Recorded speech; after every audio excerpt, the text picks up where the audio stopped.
Vue promotes itself as an approachable framework. This framework is approachable because of how few prerequisites there are. If you know HTML, CSS, and JavaScript, you can hit the ground running very quickly. This is similar to what jQuery did when it was introduced. jQuery was introduced in 2006. Since then, it's been one of the most popular JavaScript libraries in use. This library became popular because it empowered people to easily do amazing things. It lets someone focus on solving problems instead of worrying about design patterns, toolchains, and other complexities. These complexities have run rampant in other frameworks. In some situations, these complexities are necessary. However, a lot of times, they simply take you away from what you're trying to accomplish. So, if jQuery is powerful and easy, why consider using Vue?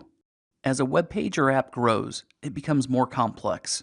This complexity can make an app error-prone and difficult to maintain. This challenge is accurately depicted in a quote I saw on Twitter which said, "If you don't actively fight for simplicity in software, complexity will win, and it will suck." Vue helps you fight this good fight with templates and declarative bindings. Templates are a big part of Vue.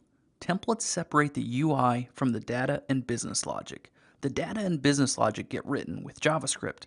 The UI is defined via HTML and CSS. Vue is then responsible for compiling the templates into what the user sees. To remember the purpose of a template, I think back to my childhood. When I was a kid, I collected basketball cards. Each basketball card could have a picture of a basketball player and their stats on it.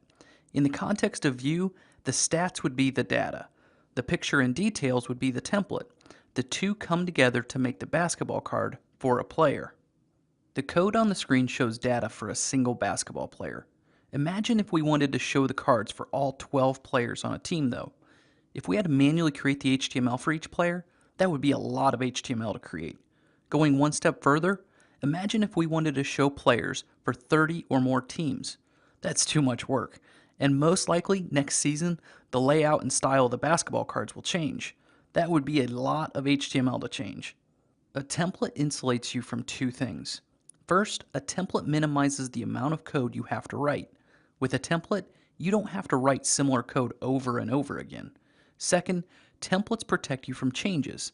With a template, you only have to update the HTML once. Instead of the UI being driven by the HTML, the UI is driven by the data.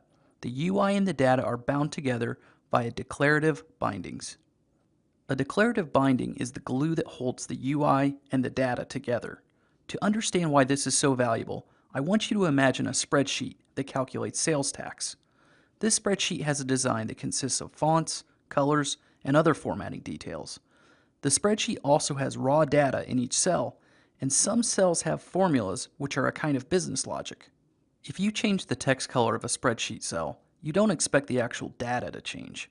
You also wouldn't expect the results of the formulas to change either. But if you change the actual data, you would totally expect the cell's data to change. You would also expect the formulas to update the results without you having to do anything. This real-world scenario gives you a visual for why declarative bindings are so valuable. Declarative bindings are an important part of templating. They enable a separation of concerns that simplifies development. If you're on a team with other developers, these concepts enable you to work on the design or UI while other team members focus on the back end. You can just make up some fake data until the real stuff is available. Declarative bindings reduce the amount of code you have to write. Declarative bindings also remove the burden of directly managing the DOM when the data changes. As you saw in the spreadsheet, the sales tax total just updated when the related cells were updated. Without declarative bindings, you would have to write the code to manually update the value in the cell. With declarative bindings though, the update happens automatically, just like it does in a spreadsheet. Declarative bindings are one way that Vue helps simplify your development. Vue's support for templates also streamlines your development. These topics will be discussed in much more detail beginning in Module 2. For now, I just wanted to share what they are. I also wanted to point out that you get these things without having to learn specific design patterns or complex toolchains.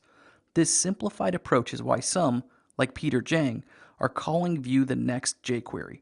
While that's a bold statement, I do believe Vue's popularity will only skyrocket. I believe this because of how easy Vue is to learn and develop with. I also believe this because of how easy the app code is to maintain.